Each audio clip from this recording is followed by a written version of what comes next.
I don't know where I'm going, but I promise you it won't be drive around aimlessly. long. Yes. I'm going to play you a song. Okay, great. From Journey, and then we get to talk about it. What is the name of this one? The name of the song, and I had to switch it. It was called originally Suicide. I know, but that's a little triggering. So it's called Like You, and in parentheses, Suicide. Okay.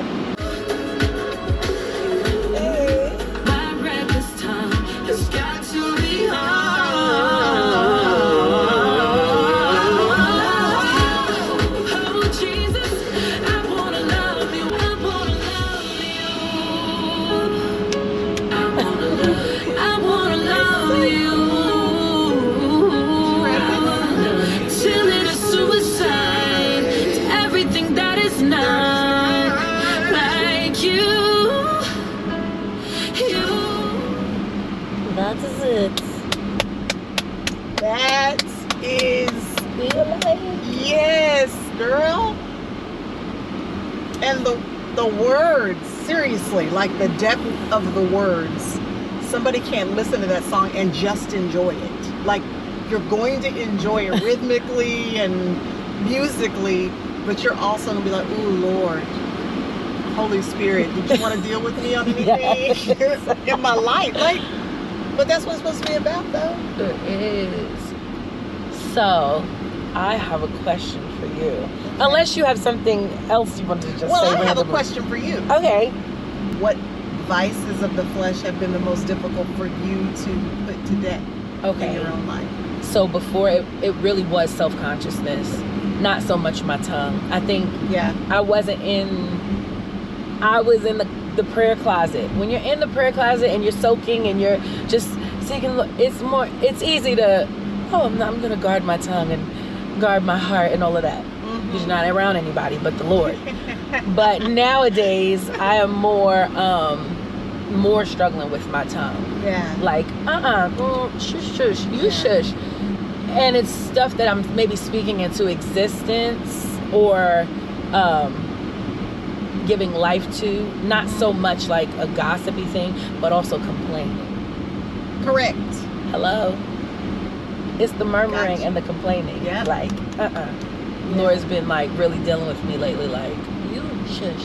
Don't say anymore. If you don't have anything good to say, like our mamas used to say. Well, I'm so grateful for the Holy Spirit. Do you understand?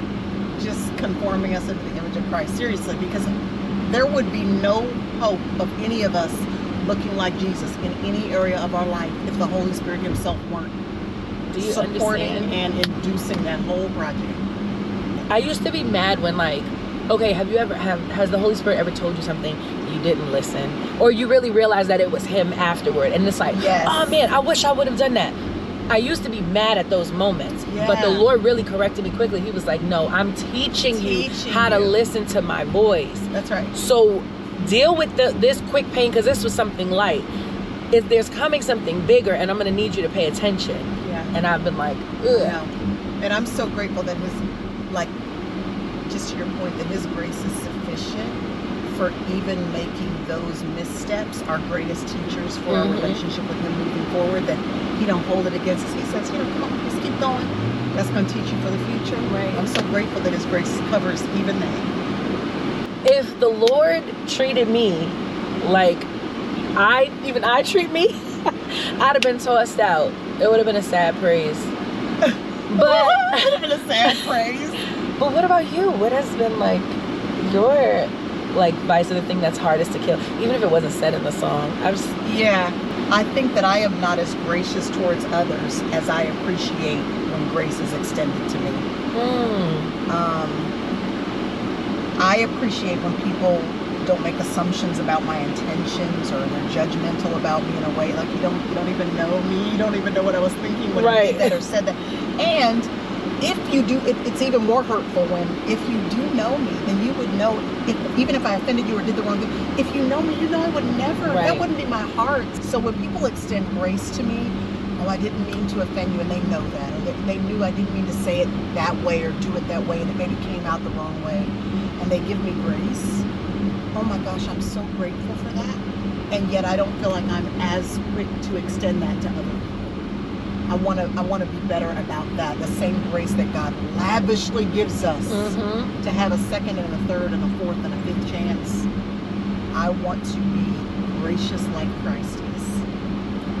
You know, I don't want to get to a space where I just expect that somebody will never change. And like, you know how when you get with people and it's like, because you would hate for the Lord to feel that way about us. You know? Oh, well, she's a hopeless cause. But at the same time, you can give that grace to other people while also having boundaries as to, in regards to how they relate to you. So we had a conversation earlier, and I think that boundaries has helped me stay sane. Yeah. How do you keep yourself behind that boundary line without it becoming a wall that keeps other people from also being close to you and you having the benefit of healthy relationships? How do you keep yourself from being hardened with those boundaries? I don't know. I know, right? But I will tell you, I try. I'm a thoughtful person. I like to wrestle with things, and I love that. It's like sparring. I spar with people too, and I like that because it's like, ooh, sharpen me. But what about this? And what about that? But I don't think everything is mutually exclusive. I believe that two things, even though they seem or feel like they're oppositional, that they can both exist at the same time. And so for me, that means I continue to talk to people and stay open. And I don't want to be unkind to people. And I think that we've misused the word nice too often. And we think that nice is kind and kind is nice. And I don't think those are the same things. Define those things, Sister Naomi. So I think nice is like, it's sweet. Yeah. Okay. And it could even be authentic. Genuine. But I think kind is rooted in love. It's not rooted in people's emotions or feelings. Kind, it's a choice. Yes. And I think it speaks to the deeper thing. So I don't want to just make you feel good. I want you to be good. I mean, I can totally see what you're saying, because kindness to me implies action. It implies an investment of an exertion of something from me to invest in you. Sometimes to choose to be kind, since it's going to require something of us, it feels beyond what we want to give. Do you find that it's easier to be kind to yourself or others?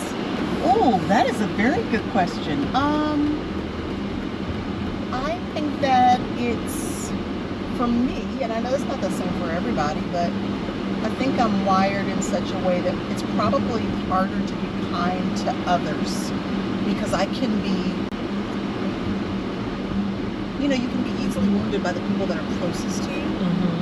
So that wounding sometimes hits me in a deep way that kind of makes me want to. So I think sometimes to come out of myself and keep being kind and keep making that investment, sometimes to the people who are closest to me, is hard. Yeah. What about you? Is it hard? It's the other way. It's harder for me to be kind to myself. Why? Because I don't even think I'm aware of when someone is hurting me. Interesting. It's like I was the one that like people would say stuff to me, and then I'd be like later somebody would be like, girl, did it? And I'm like, what? Did they say?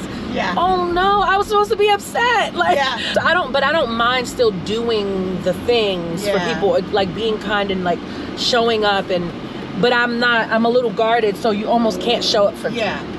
How do you feel about this? I totally switched subjects. How do you feel about the new music? To me, sometimes when you put you're all in a resource like this, whether it's a book, like maybe I'm writing, or a project like you have, you get it back. And it's almost like having a baby, where you can have a little bit of postpartum, like, this it? And I should have done that. I could have changed that. So how do you feel on this side of listening to the words you've written? Like, that's a strong song right there. Powerful song. Do you feel like, I should have written this line differently, or said this, or layers of this? Oh, definitely, 152%. Because I just thought, add that extra 52. That to me is like, but I kind of feel like that's a part of my process overall. Really? Which is a little sad. Yeah, it's like I'm constantly creating, and so even when that was one of the hardest songs I've written, and honestly I didn't change it much, but I didn't stick with the changes. Okay. I went back and forth, like, should I change it, should I do this, over and over and over. Kind of, but a lazy one. I'm a procrastinating perfectionist. Like, because I know it's not healthy. Yeah. You know what I'm saying? So I will agonize over it, and then I'm like, forget it, I'm leaving it alone. So I'm proud of this music now, but I am a little bit like, okay, next. Like, I'm on to the next. Okay, that's good. So, I mean, it's good that you can just release it, let it go, and say, okay, Holy Spirit, there you go. When I wrote that song in 2016. Did you really? Yes. I was in a car, and I literally was hearing, I want to love till it is suicide, to everything that is not like you. And I just was like, oh, I like that. You. It wasn't something I, like, okay, do it again. You. Come on. It just, like, came to me, and it stuck with me. I remember I came home, I was singing it, my husband was there, my brother was there, his girlfriend, who's now his wife, was there, and we all were just like jamming to this voice note I made. I'm like, oh, this is gonna be nice. It's gonna be nice. So, like, 6 years later, here it is in full expression. So of course there's parts of me that's like, ugh, like, why'd you do that, or why'd you sing it like that, why'd you write that word? That's when, though, like, you trust the Lord's timing. Seriously, like 2016 he gave it to you, but allowed you to release it 6 years later. And it, oh my gosh, that's what I love about stuff you can't plan, is that it's going to intersect with people's lives. That if they didn't hear it right then, there's a whole trajectory of their life that wouldn't be impacted in the way it needed to be, in some real, personal, intimate, important way, if they didn't hear it right now in 2022. I feel like that's the sovereignty, yes, and providence of God. Correct. But the whole providence of God, that right there is a beautiful thought. Like I got fireworks going off in my head, but like, think about when Saul's father just sent him out to go look for donkeys, and he had told Samuel the day before, there's a guy coming that's going to be looking for some donkeys, and Samuel had already told his chief chef, reserve the best meal, because tomorrow somebody's going to be here. All Saul had to do was be obedient to the assignment of doing this little Monday task of looking for his daddy's donkeys. If he would just be obedient to the Monday task, he was going to enter his life in the sovereignty and providence of God, was going to intersect with stuff that had already been reserved for him. That's the part I'm really like, okay. I could sing about that forever. I could sing about the goodness of God forever. I'm serious. Yeah. Because it doesn't end. And I feel like he finds new ways to bless us and shock us and amaze us and be like, wink at us, like, donkeys. If we would just, like, be faithful and trust and rest and not force and strive and manipulate and try to manufacture. Right. If we just rest and go look for the donkey, he's like, I already got stuff already reserved for you. Do you know what I just thought about based off of what you just said? I thought about, you know how when Jesus says, if you love me, obey me? Oh. I wonder if that's like one of the greatest gifts. Like, not that God needs us to do it. You know what I'm saying? Like, but what if it was like, hey, I have to work less things together for good when you just... Like, I'm sitting on the edge of my seat to bless you. Right. Just obey me so I can give you this good situation I got set up for you. I just want to give you the things, and I just want to love you. So if you would just obey me, like, mind you, he's always loving, but I just thought of that. It's like, how do we get in the way and try to, like, do a bunch of stuff? And he's always like, okay, just undo striving and know that I am God. That's what I feel like this record's going to be. Did I just show my age when I said record? I just feel like whatever delays that happened before you could get this thing out into the world, even knowing that that song was on your heart 6 years ago and now people are just going to hear it, I just feel like that was the Lord just going, I got it. And now it's getting ready to intersect with people's lives and give folks fresh revelation, fresh fire, fresh wind, fresh insight, fresh discernment and clarity for the next season of their whole life. Come on, Naomi Raine! Well, I Thank you for getting in the car with me and talking to me. I could literally talk to you for 72 hours straight. I could too. I love you and I'm celebrating you. I cheerlead you.